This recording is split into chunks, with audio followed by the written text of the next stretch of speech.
নমস্কার বন্ধুরা, আশা করি সকলেই ভালো আছেন। আমার চ্যানেলে সবাইকে স্বাগতম।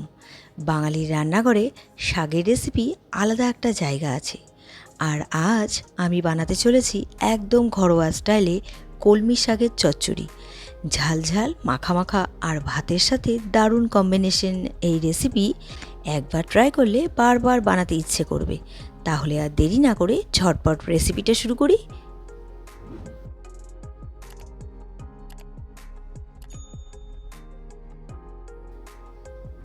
আমি কলমি শাকে চচ্চড়ি বানাবো। তার মধ্যে আমি কিছু সবজি আর বড়ি ব্যবহার করব। বড়িটা আমি প্রথমে ভেজে নেব। কড়াই বসিয়ে দিয়েছি, তেল দিয়ে দিয়েছি, তেল গরম হয়ে গিয়েছে।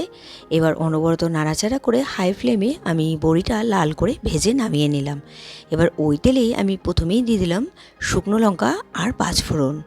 শুকনো লঙ্কা আর পাঁচফোড়ন থেকে সুন্দর গন্ধ বেরিয়ে গেছে। এবার এর মধ্যে দিয়ে দেবো আলু। চৌকো করে কেটে নিয়েছি একটা আলু মাঝারি সাইজে, সেটাই দিয়ে দিলাম।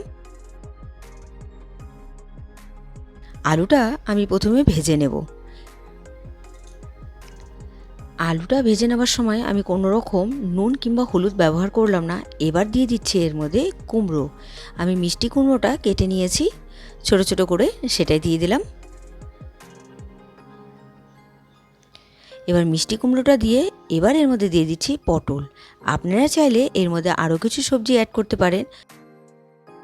বেগুনটা আমি লাস্টে দিলাম, যেহেতু বেগুন খুব নরম হয় সেই কারণে আমি বেগুনটা লাস্টের দিকেই দিলাম। আপনারা চাইলে এর মধ্যে আরও কিছু সবজি অ্যাড করতে পারেন। আমি নাড়াচাড়া করে সবজিটা হালকা একটু ভেজে নিলাম। এবার এর মধ্যে দিয়ে দিলাম নুন আর দিয়ে দিচ্ছি হলুদ গুঁড়ো। নুন আর হলুদ গুঁড়ো দিয়ে আবার একটু নাড়াচাড়া করে সবজিগুলো আমি ভেজে নেব।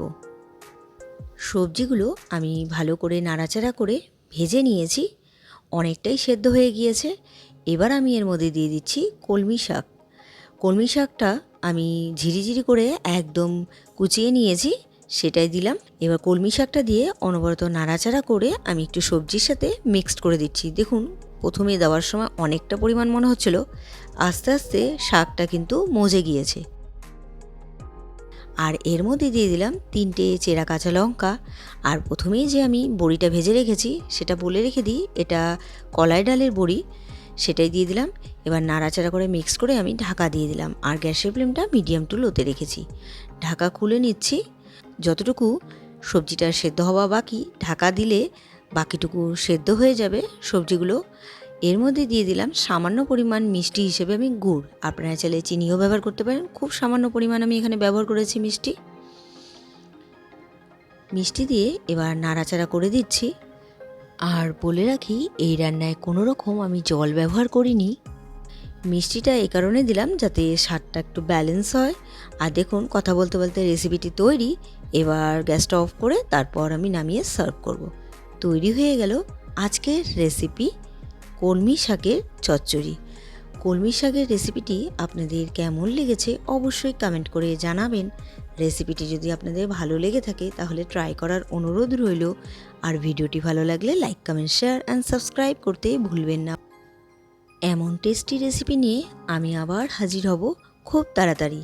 ততক্ষণ পর্যন্ত রান্না করুন, খুশি থাকুন। আর বাই। ততক্ষণ পর্যন্ত রান্না করুন, খুশি থাকুন। বাই।